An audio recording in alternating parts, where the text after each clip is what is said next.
So, yun na nga mga ka-lifestyle, ano.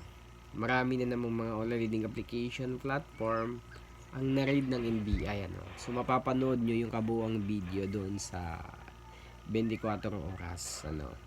So, ang daming mga dinitalye doon na makikita nyo naman sa video na talaga namang meron mga panghaharas na ginagawa itong mga agent ng online leading application platform, ano. So hindi ko lang tiyak kung anong online leading application talaga yon, kasi malaking kumpanya talaga yung ni-raid ng NBI, no. So gaya nga nasabi ko dati, mapaligal man yan or hindi, as long as online leading application yan, iisa sila ng gawain, no. Mangharas, manakot, no, and then magpatong ng sobrang laking interest penalty, which is labag po talaga sa Bangko Sentral ng Pilipinas, no. Labag sa batas ng Pilipinas yung ginagawa ng mga online leading application platform.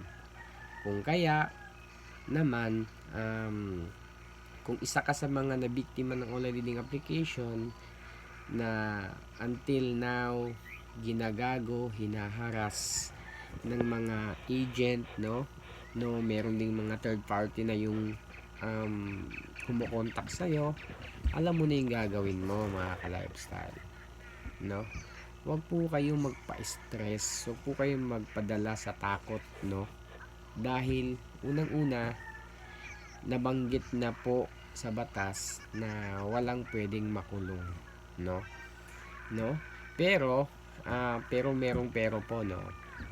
Yang mga utang na yan mga ka-lifestyle, whether you like it or not, pwede po nating balikan yan anytime, kasi hindi mawawala po yan. Nandiyan lang po yan as long as active po yung number na ginamit nyo during application. Sa mga online leading application, pwede nyong silipin yan.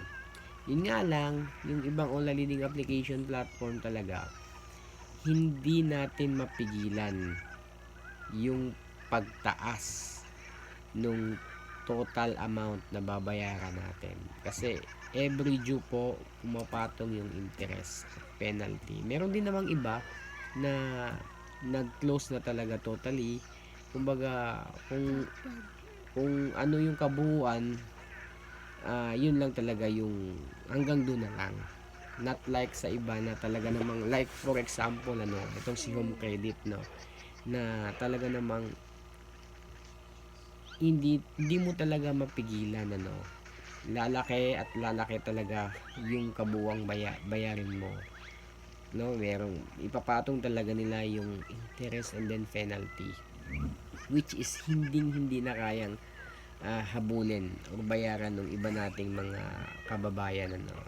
So yun, good news na naman to. Actually, matagal ng medyo matagal ng maraming reklamo yung online leading application na ni-raid, ano. Kaya lately lang nabigyan ng pansin, lately lang ni-raid ng NBI. So ganun pa man, sad to say, marami na naman pong mga mawawalan ng kabuhayan.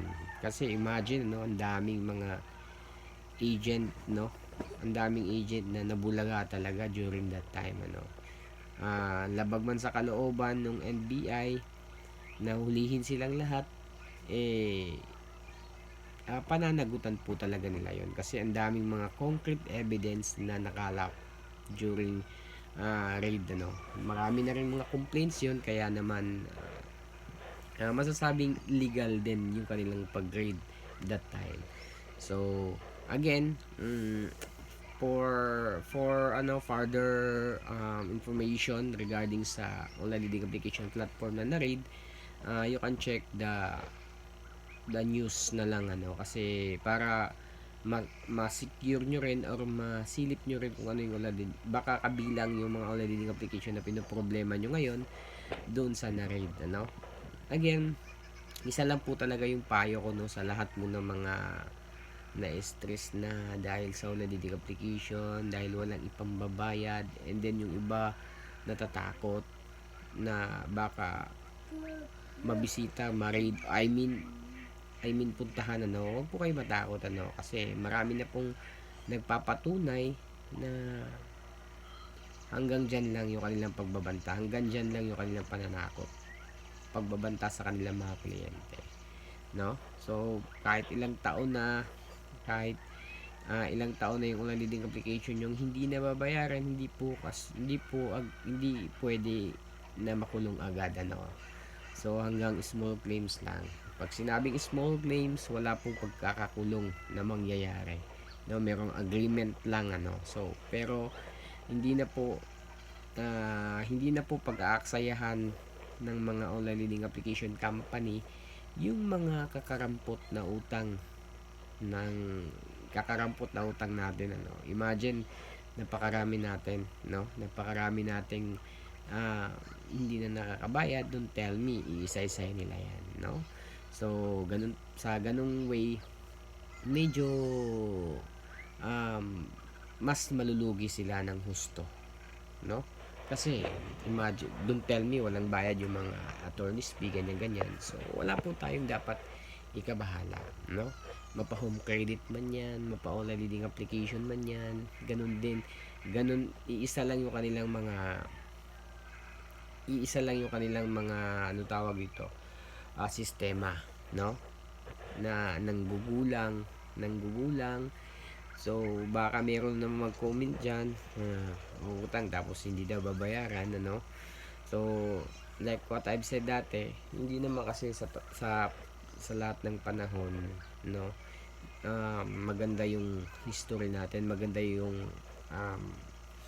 maganda yung um, takbo ng ating utang, no? Nagkakaroon talaga ng panahon na nagkakaproblema tayo especially sa payment, no? Kaya ganun, relax lang po tayo mga ka-lifestyle, ito yung tandaan nyo palagi. Huwag po tayong magpaka-stress, huwag po tayong magpaka-depress, kasi hindi po kayo nag-iisa, and then ongoing pa rin until now yung investigation ng mga NBI, dahil lahat po ng mga online application na nakikita nyo is maraming complaints po yan, no? So, yun lang po mga ka-lifestyle, I hope sa mga nakapanood ng video na to, unti-unti na pong nakaka-move on, nakaka-recover, no? Sa stress dala ng online learning application. So, don't forget to like and share this video, and paki-subscribe na rin din po, especially dun sa mga napapadaan lang po sa channel natin. So, yun lang po mga ka-lifestyle. Peace.